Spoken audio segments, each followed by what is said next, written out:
I have 5 o'clock. We'll go ahead and call to order the July meeting of the City of Oxford Planning Commission. Commissioners, you have the agenda and have had time to look over it. I'll just point out that case number 2757, which is number 2 on the public hearings, and case number 2765, which is number 7, have both been postponed. Do we have any changes or additions to the agenda from staff? No. Any from the commission? Hearing none, I'll accept a motion. Motion to accept the agenda. I have a motion. Is there a second? Second. All in favor? Any opposed? All right. I hope you had a chance to check the minutes. Do we have any changes to the minutes? Hearing none, I'll accept a motion on the minutes. I move approval. I have a motion. Do I have a second? Second. All in favor? All right. Staff report? Thank you. Well, as you can tell, we have a few changes. Our former chairman of the Planning Commission has been elected to the Board of Aldermen. And so now we have a new chairman, J.R. Rigby, and we're appreciative of you taking on that task, and we think that you're going to do great. Also, I would like to acknowledge 2 commissioners tonight that this will actually be their final meeting on the Planning Commission. Duncan Gray, who's been with us for maybe just a little bit, about 8 years. I think you've served 2 full terms now, so. He's losing track. That's why it's time for me to go. Hard to believe.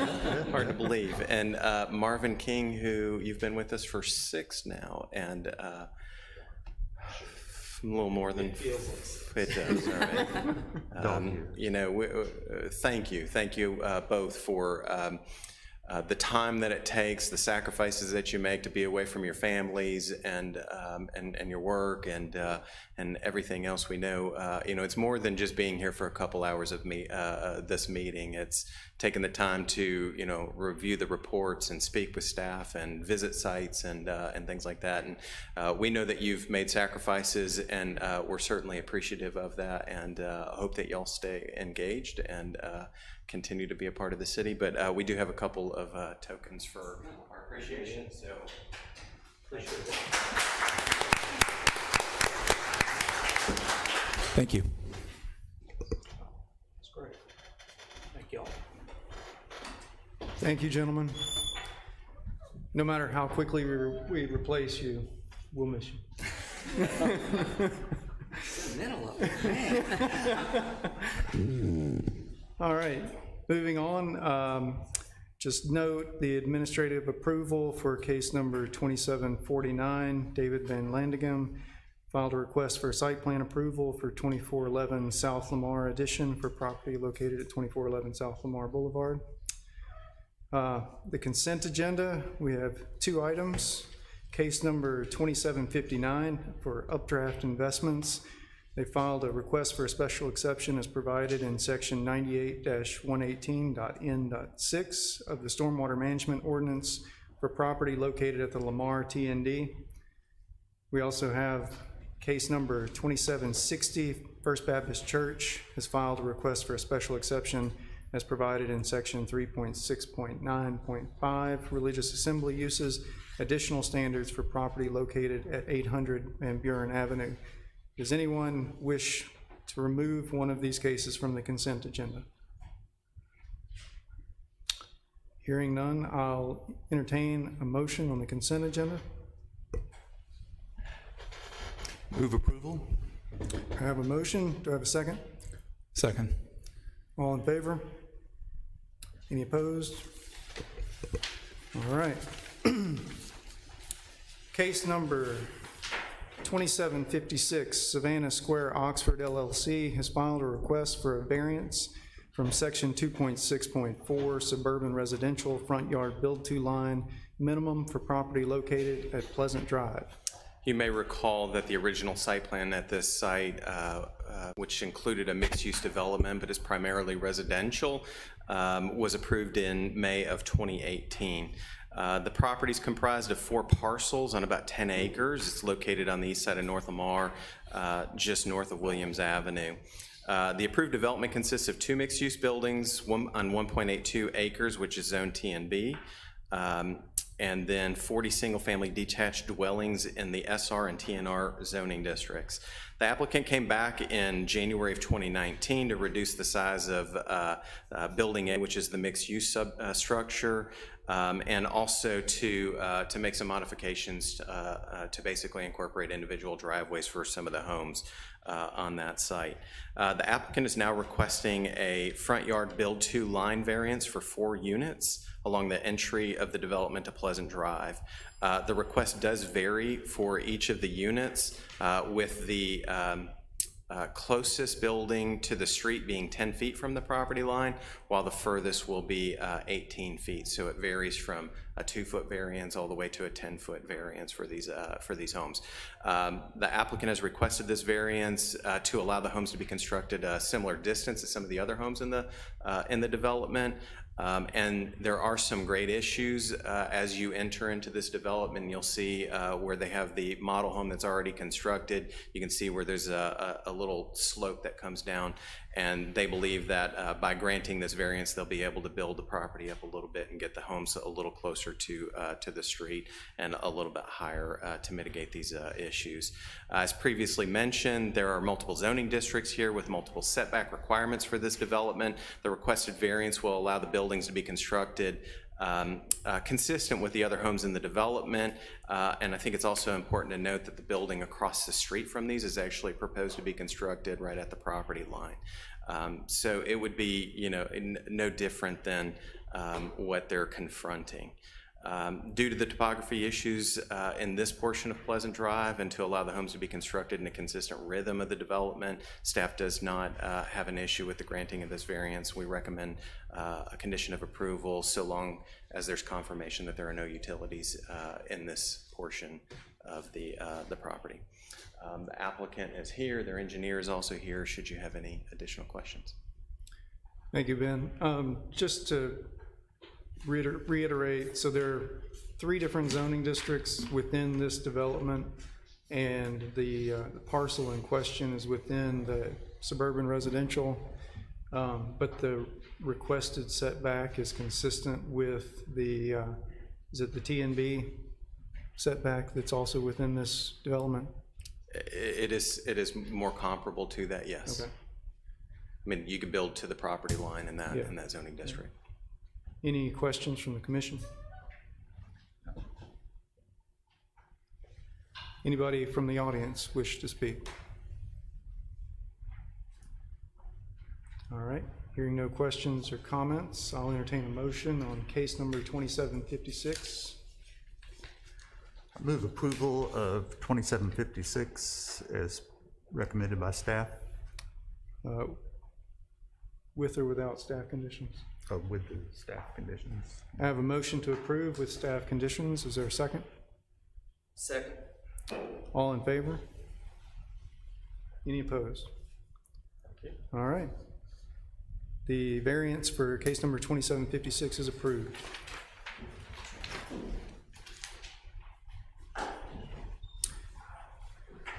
Case number 2757, Clint Boutwell, oh, sorry, that one's been postponed.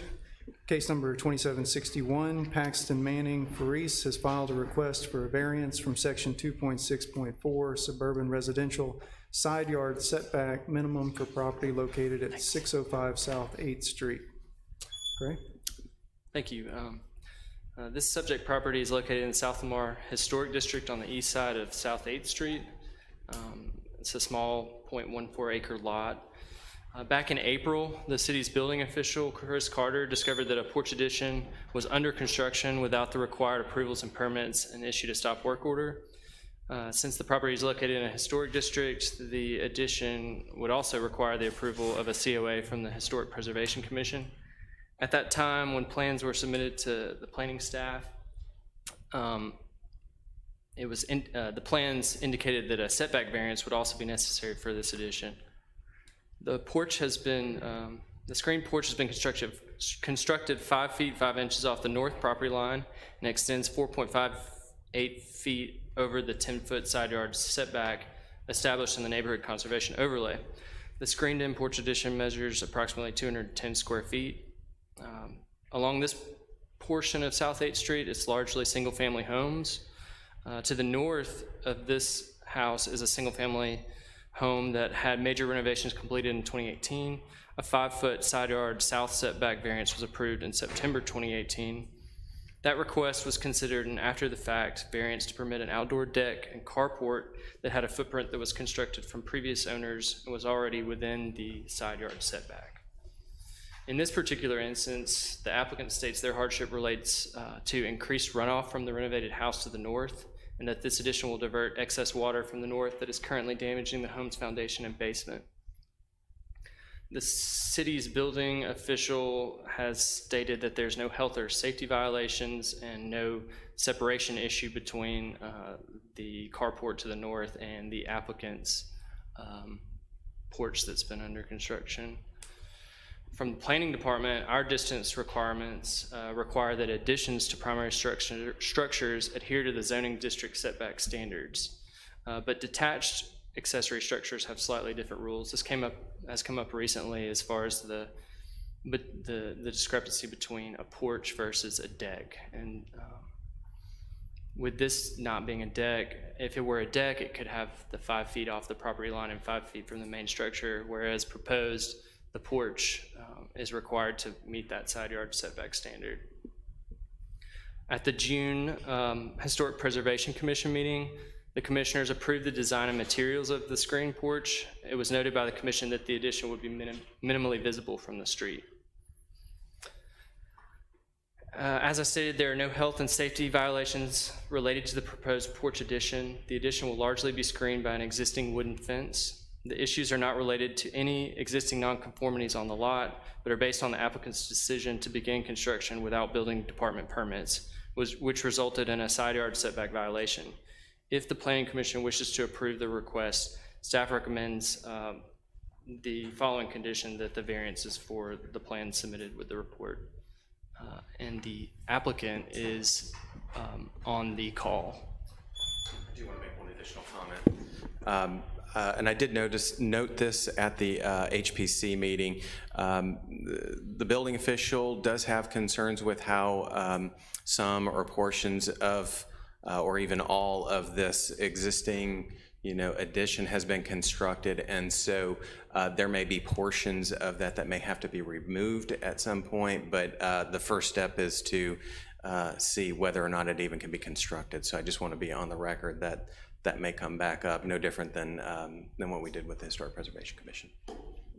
And Ben, could you just clarify what went before the HPC with regard to this addition? Is it? The drawings are included in the condition report. Okay. It'd be the design, the architectural design, the materials that were proposed. Okay. I don't see the drawing. Yeah, I don't have architectural drawings. There's a floor plan, but I that's, thought I included them with the, I have them in the digital, but I don't have them in here. okay. It's a elevation drawing of a porch. Screen porch. Is it consistent with what's on the structure now, or was it something drawn Material? after this came up? It's, the siding doesn't match existing, it's proposed as a loose cedar Okay. siding. And had they already proposed those drawings before? I guess somebody had drawn those up before we found out. Here we go. Yeah. Yeah, the commission saw these drawings, and it was a staff condition that, the variance be obtained for it to be constructed. Okay, thank you. I think we have the applicant online. Ms. Paris, is there anything that you'd like to say regarding this case?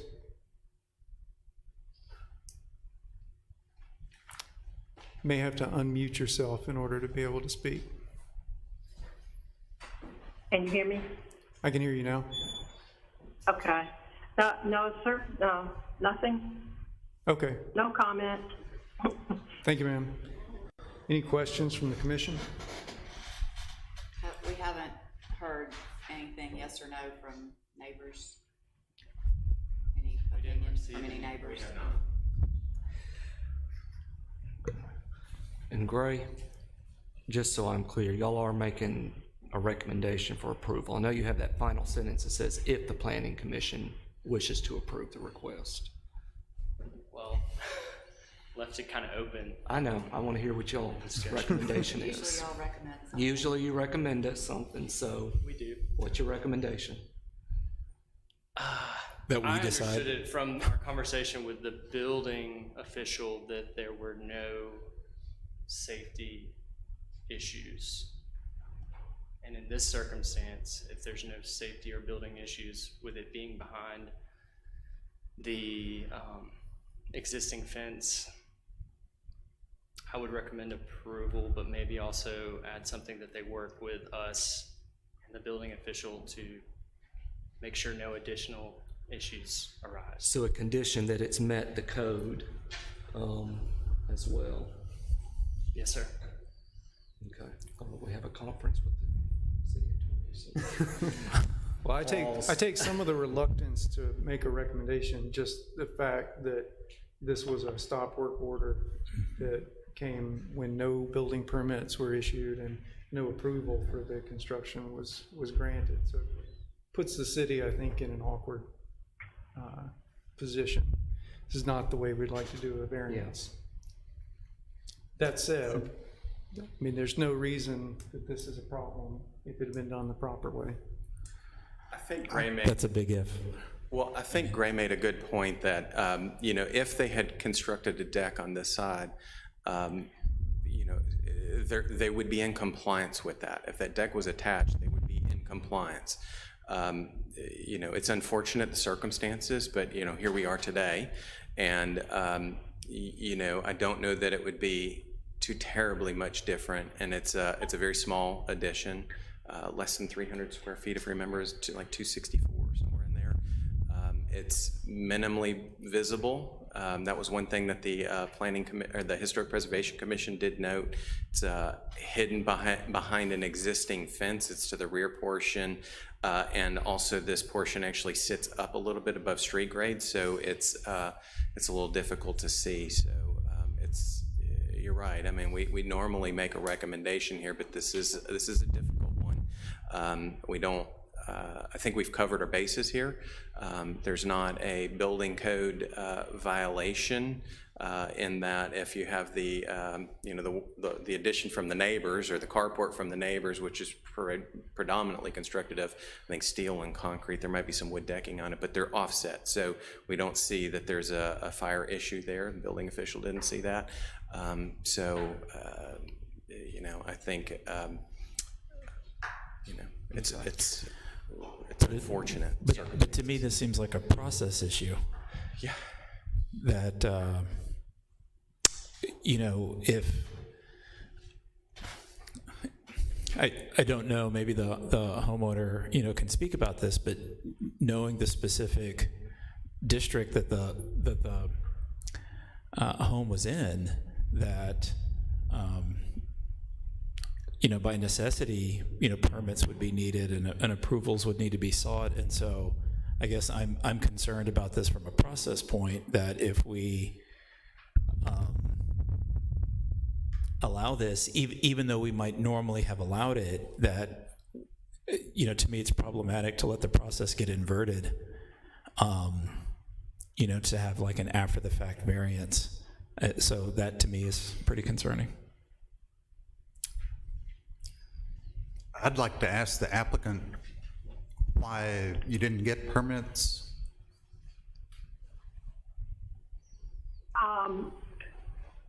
I can't really answer that question. I know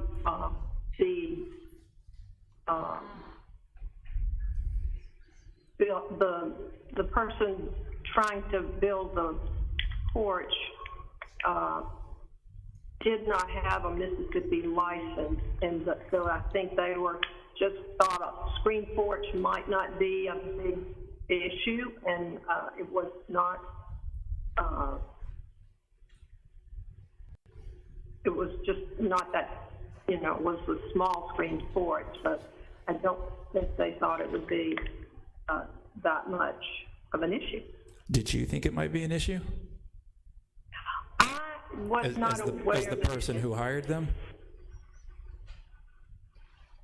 Oh, I did not hire them.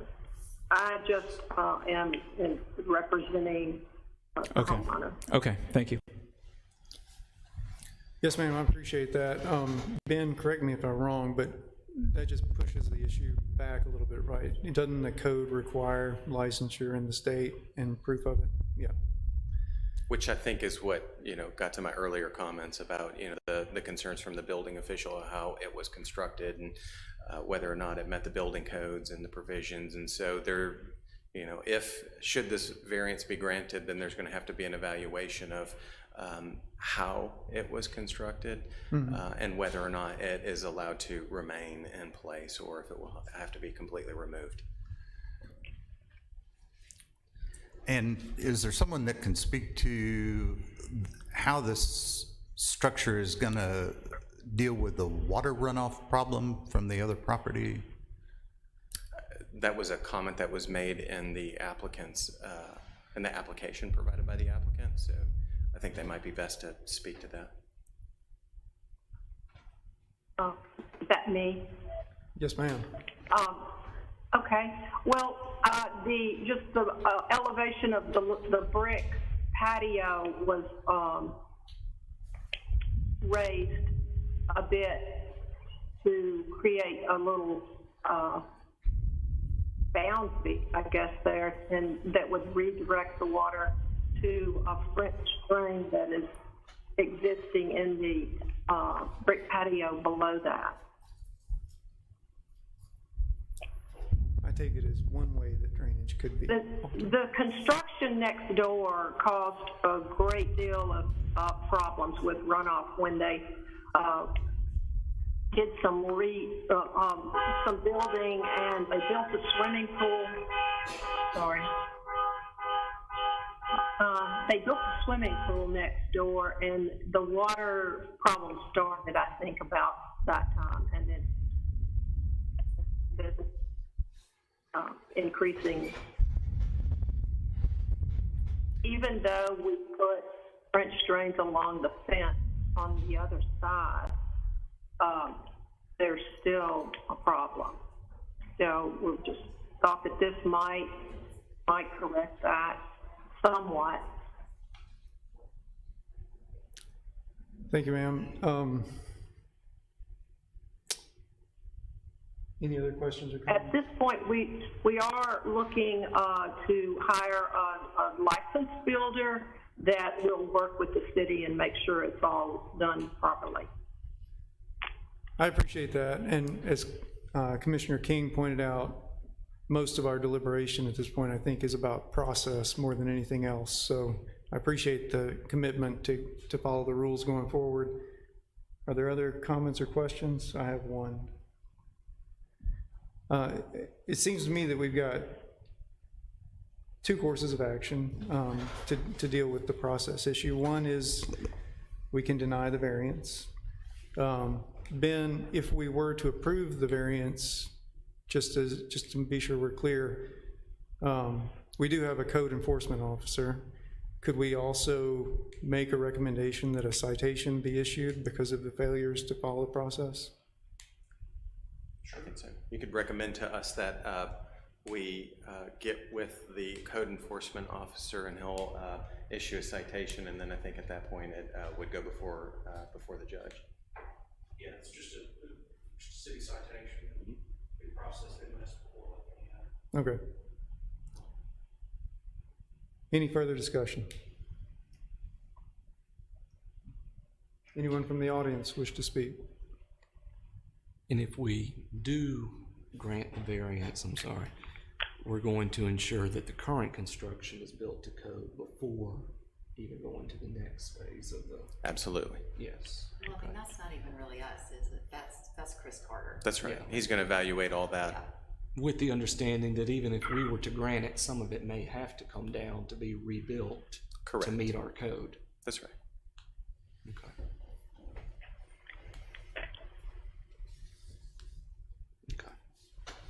All right. Hearing no further discussion, I'll entertain a motion for case number 2761.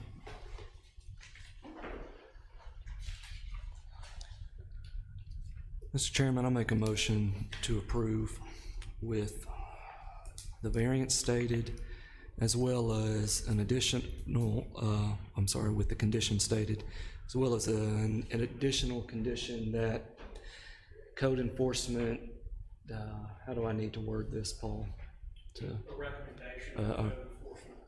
Recommendation that code enforcement take appropriate action to bring everything into compliance to meet city code.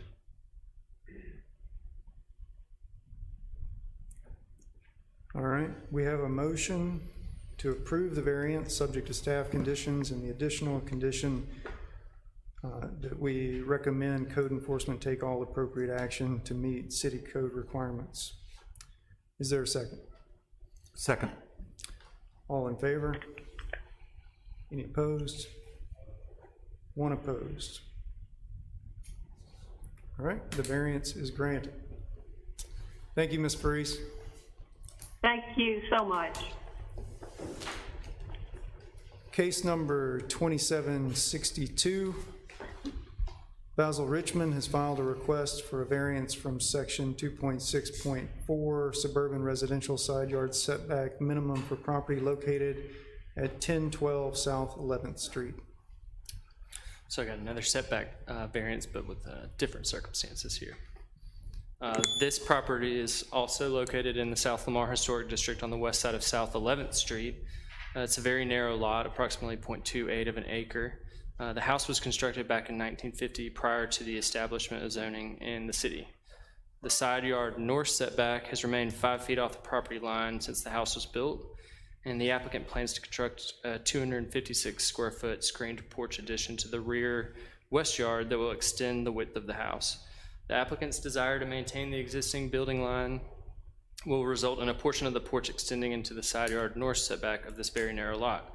The addition is to the rear of the historic house and will not protrude any further into the side yard than the existing building line, and the porch will not be visible from the street at all. The applicant has received letters of support from neighbors to the north and south of the subject property, and these letters have been attached with your report. The applicant also received administrative approval from the city's historic preservation specialists in June.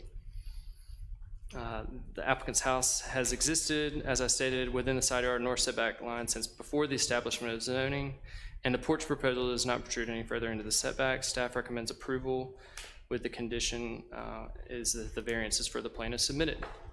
And Mr. Richmond is here as well if you have any questions. Thank you, Gray. So just so I'm clear, the house was built into the setback prior to the code. There's a proposal for an addition on the rear of the house that would just go Goes right in the a full little. width of the house. So Yes, it's sir. not extending any further. It's not quite the width. Okay. I think we're gonna come in a foot, Okay. just because of the way the number is. Smaller screen porch than you planned. All right. Thank you, sir. All right. Any questions from the commission? All right. Any questions or comments from the audience? Hearing none, I'll entertain a motion on 2762. Make a motion to approve. I have a motion to approve. Is there a second? Second. I have a second. All in favor? Any opposed? It passes. Thank you, sir. Thank you.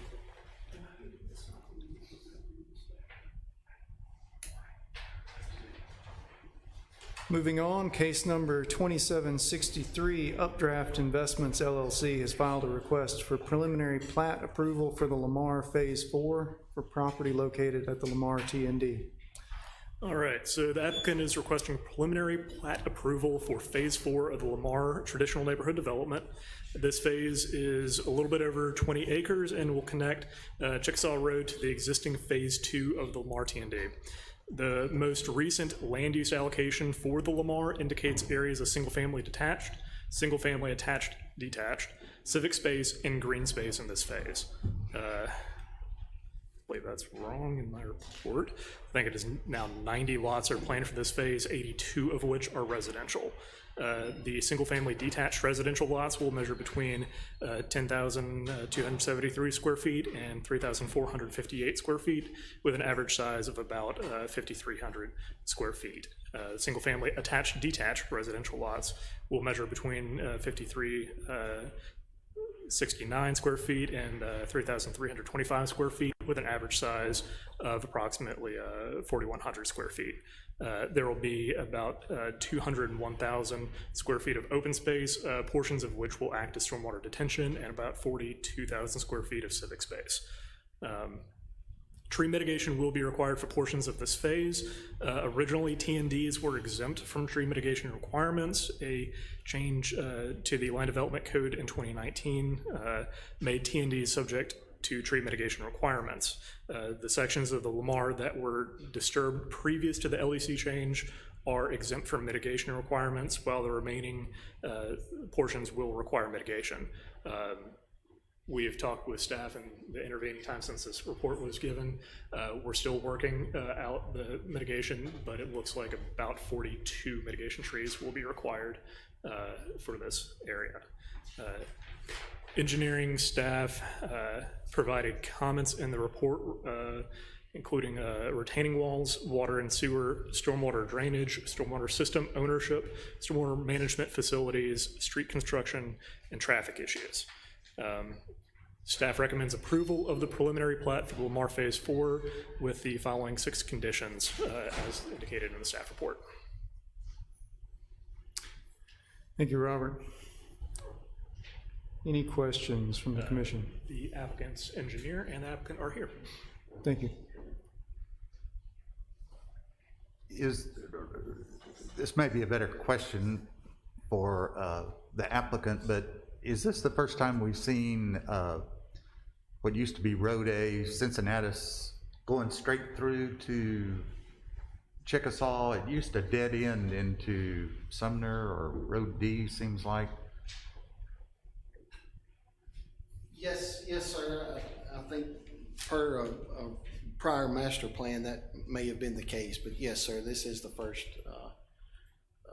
plan that you've seen where Cincinnatus connects directly to Chickasaw. Okay.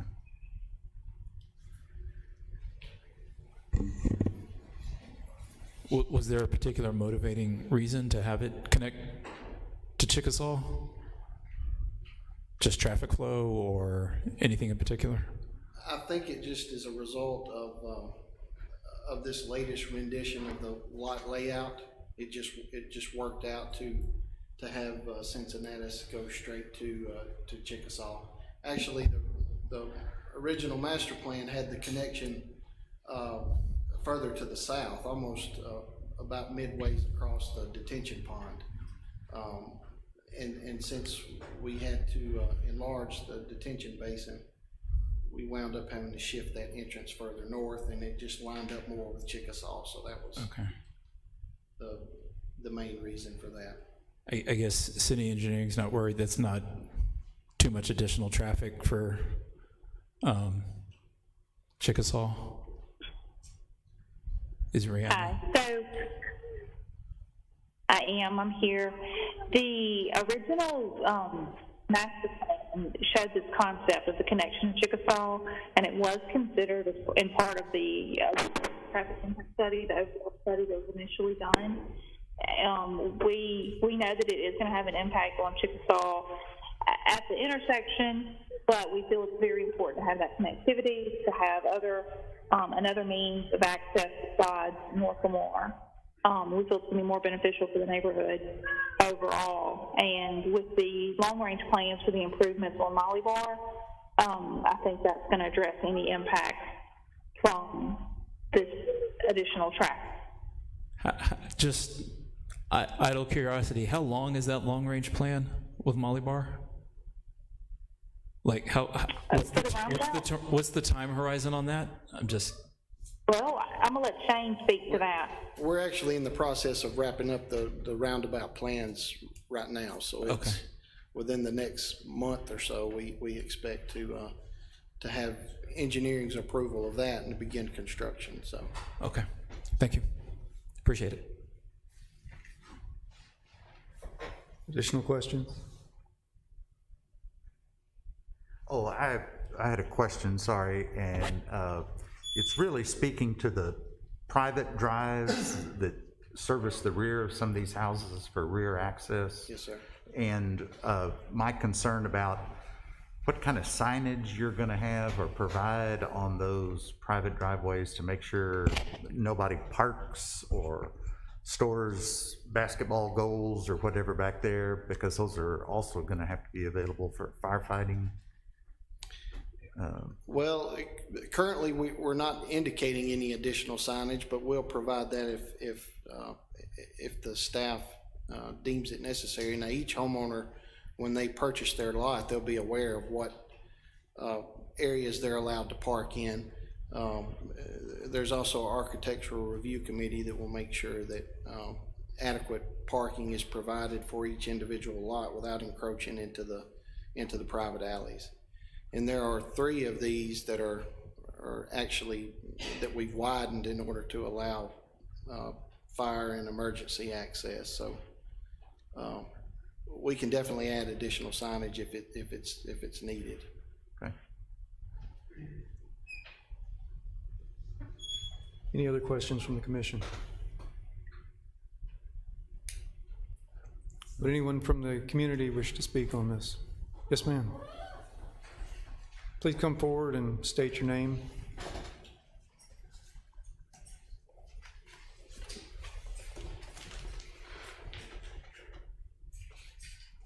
My name is Mary Kirkley, and we live on Vivian Street, which is right around the corner from Chickasaw. And right behind our house is the drainage that will come from that area. And in this recent storm where we got, 10 inches of rain or 12, that ditch was full. And now we're talking about adding 90 more houses there, correct? Is it 90 houses? 82. And okay, so you approved by consent agenda the stormwater management, but I'm just curious what the stormwater management's gonna be, and if you've taken into consideration that there's already problems there with the stormwater drainage. Yes, ma'am. Just to be clear, on the consent agenda, what we approved is for the walls of the detention pond to be vertical rather than slanted. So it actually increases the capacity of the stormwater retention pond. Okay. For the same footprint. That was not approving the whole stormwater plan. The whole stormwater plan will be, Rihanna, correct me, but that'll be part of the site plan eventually? Or is it part of the plat? That is part of So does, it is Go part ahead, of Shane. the preliminary plat review, and Okay. we'll be approving that stormwater management plan. And Mr. Whitby is correct. The case filed earlier on the consent agenda was to allow us to do the vertical walls inside the detention basin. Because you know there's gonna be tons more drainage. Yes, ma'am. And It's a very hilly area. yes, ma'am. We have a stormwater management plan that will not increase the current flow rates. So, How can you guarantee that? well, with this detention basin, we're going to store it. We're going to hold it back to prevent an increase in runoff downstream. Okay, well, I would just ask that you be very, very careful in what you do, because I don't know if you saw the article recently in the New York Times, but Chicago itself is in danger right now, but they're using those storage places also for run water, and of course they have additional problems with Lake Michigan right there that we don't have, but you can't really know, and I just know that we're affected where we are already before those 90 houses are built, and we're just concerned. Well, there is a 5 by 6 foot box culvert that we're connecting to, so we're not exceeding the capacity of that box. But I mean, I can't speak for what occurs, further downstream. I just know that the outlet that we have to connect to, we are not exceeding the capacity of it. And it's for like a 100-year event? Yes, ma'am, and we actually have to also indicate that we can safely pass a 500-year event through the stormwater facilities. But yes, we are providing detention up to the 100-year storm event. Well, we're just really concerned in our neighborhood because that ditch was full with 12 inches of rain recently. And it's gonna overflow into our yards with increased runoff. Yes, ma'am. I appreciate your concern. I mean, we don't have a perfect system, but I think most of the developers in the area would attest to the fact that we do have pretty stringent stormwater requirements. And it requires them to model the stormwater coming off of their property based on the impervious surfaces. So it's not to guarantee that it won't cause any problems, but they've done everything that the city can ask them to do to make sure that it won't.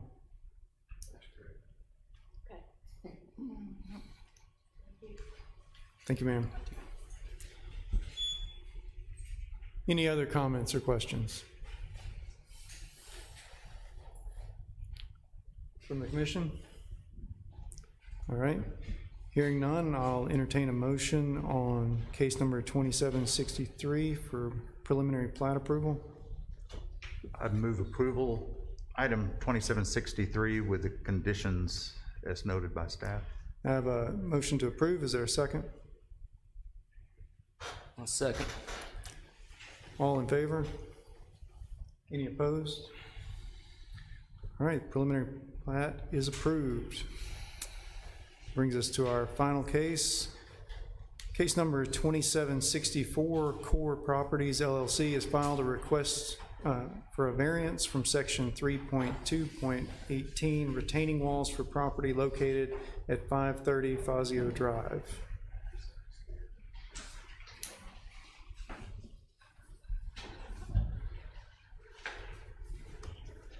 Thank you. So this is an after-the-fact variance request for a retaining wall that was constructed in 2018, or the construction date was completed in 2018. It's located in a single-family residential neighborhood, and in those neighborhoods, we regulate retaining wall heights to not exceed 6 feet. The application notes that prior to the purchase of the property, a retaining wall was built along the property boundary. The application does go on to state that the retaining wall was intended to be constructed 1 foot below or 5 feet, the maximum allowable height, but it was unintentionally constructed in excess of the limits. Portions of this retaining wall are found to be in compliance with this regulation, while some portions exceed the requirements by 5 feet. The tallest portion of this wall measures 11 feet, according to the as-built survey, which is located in your packet. The retaining wall is not visible from the street, and this property is bordered by a wooded portion of NMRC, and the applicant states that the retaining wall is crucial to the integrity of the improvements on the lot. I did think it was worth noting, and I kept this portion of the report in here. You know, we do not allow gabion walls unless it's something that maybe the Corps of Engineers would require, but they're not allowed. It has to be a segmental block wall, poured concrete wall, as stated in the code, and it also needs to be designed by an engineer. But going through and pulling all the research, did find that the permits for this property were actually issued in 2017, which was prior to this provision being in our land development code. So it was not an applicable provision at that time. The submittal does include a letter of support from the adjacent property owner, Ms. Nina Tollison, and an approval from the Architectural Review Committee from the Grove at Grand Oaks Association. Again, it's disappointing that the contractor did not inform the city when it decided to change the retaining wall heights to allow for options to be considered, which includes multiple retaining walls with separation as appropriate by the code requirements. Unfortunately, due to the circumstances, staff does recommend approval with the following condition. There is a landscaping plan that is included in the packet, but it seems to be a photocopy, and we would like a detailed landscaping plan that comes with a, with a key that shows all the specimen, the height, and the sizing of all of the plantings, and it should also include, as our code requires, evergreen shrubs, 4 feet in height at planting, and then also ground cover between them. So that's where we're at. George Haymans is here on behalf of the applicant, and I'm happy to answer any questions that you might have. Who was the original contractor? George? I think it was, Sam Creekmore. Yeah, Sam Creekmore, thank you. And is he licensed? Do we know? Yes. And so what's his explanation on this? I don't represent the contractor, but I understand that, first of all, this is a matter's been in dispute for a couple of years. There's a lawsuit involved. Final step is to have this wall approved that was not discovered as being in non-compliance until the discovery portion of the lawsuit. Mm-hmm. Neither the Correnti family nor the contractor knew that their wall was out of compliance until we started looking into the issue. The contractor didn't understand that he had built something that was 5 feet too tall? That's my understanding. That's, there's a lot of code out there, and I don't think most of them can memorize it, but I do know that, it was built off the property line, and there's multiple issues. It's been a very expensive lawsuit to work out, and ultimately, Ms. Tollison has consented to approval based on the landscaping plan. Nobody can see the wall from the street. It's kind of in the back. It's an unfortunate situation for all of us. Correntis didn't like finding out that their wall was not in compliance, but when you buy a house and you have a property condition disclosure that says everything was built per code, and you expected to rely on it, and the contractor did not evidently realize that that wall had to be a certain height at that time. This contractor's been building houses here for 25 years, and the height of retaining walls changes from area to area. And over the last 10 years, 20 years, I've seen it built at Home Depot, it's 65 feet tall. So, I mean, not making any excuses for him, but they should have gotten it verified and approved. But the house was inspected. The wall was there before the house was built. And a lot of people had opportunity to look at it. So that's unfortunately where we ended up. And it's not an attractive wall, but if we tear it down, the house is going to fall out. So Chris Carter went and looked at it, and engineers have looked at it, and they said, we don't like it. It's not what we would have spec'd out if we were designing a wall, but we don't think you need to relocate it at this point. So they've adjusted the property lines through some easements and a landscaping plan and buffer plan as part of the settlement. And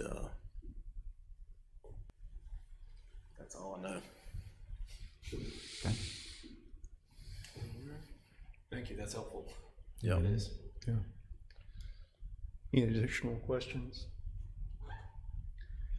Had a survey not been obtained in the process of selling this house, nobody would have known that the wall was on the wrong property line, and then that snowballed into move the wall, we can't move the wall. Where'd you get approval to have the wall built? Oh, you didn't get approval to have the wall built. So it's been a Pandora's box. Okay. Anything else? No. We don't have much of an audience to poll. I'll entertain a motion on case number 2764 for the requested variance. Make a motion to approve. I have a motion to approve. Is there a second? Second. Commissioner King gets the second. My last one. Yes, sir. That was subject to staff conditions. Yes, subject to staff conditions, yes. All in favor? Any opposed? It is granted. Thank you, guys. That brings us to the end of the agenda. Is there any further business to bring before the commission? If not, I'll entertain a motion to adjourn. Make it Duncan. Make a motion to adjourn. I have a motion to adjourn. Is there a second? Second. All in favor?